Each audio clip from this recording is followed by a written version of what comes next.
আরেকটু সামনে টানেন।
সবাই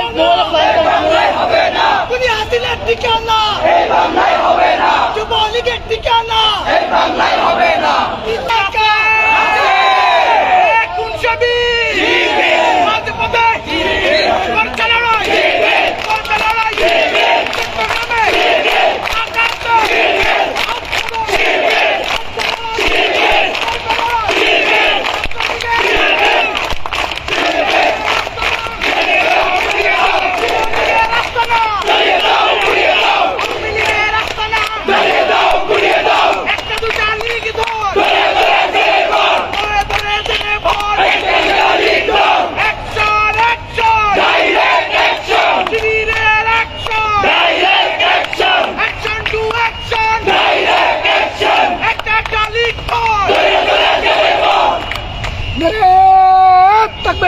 বিপ্লবী ছাত্র সমাজ, প্রিয় বন্ধুগণ, আপনারা জানেন আজকের কনভেনশন হলে আওয়ামী লীগের দূষরদের পুলিশ বাহিনী কর্তৃক পালানোর সুযোগ করে দেওয়া হয়েছে।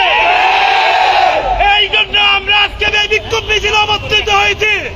আমরা এই বিক্ষোভ মিছিল থেকে বলে দিতে চাই, আওয়ামী লীগের দোসরদের এখানে স্থান হবে না, হবে না। পুলিশ কোনোভাবে আওয়ামী লীগের পক্ষে নিতে পারবে না, পারবে না।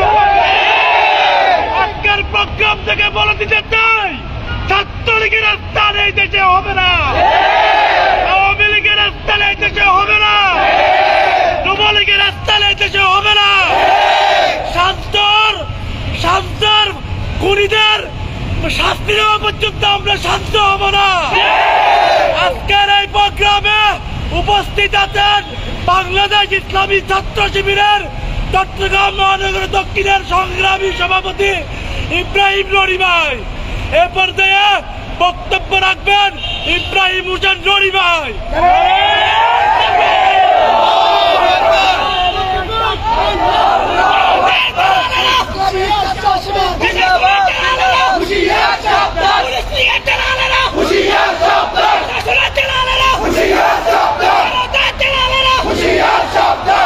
সম্মানিত ছাত্র ভাইয়েরা, আপনারা লক্ষ্য করেছেন আজকে রাত্রি 10টার পরে এই যে আমাদের নেভি কনভেনশন হলে আওয়ামী লীগের অসংখ্য নেতৃবৃন্দ, ছাত্রলীগের নেতৃবৃন্দ বিভিন্ন নামের প্রোগ্রাম নামে তারা সংগঠিত হচ্ছে এবং সারা বাংলাদেশকে অস্থিতিশীল করার রাজনীতি করার চেষ্টা করছে।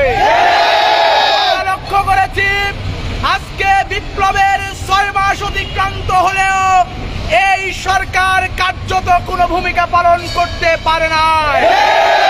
আমরা দেখেছি আমাদের পরে সিরিয়ায় বিপ্লব হয়েছে, সেখানে আসাদের পার্টিকে নিষিদ্ধ ঘোষণা করা হলেও বাংলাদেশে এই সন্ত্রাসী খুনি হাসিনার দল আওয়ামী লীগকে একটি গোষ্ঠী লালন পালন করে চলেছে।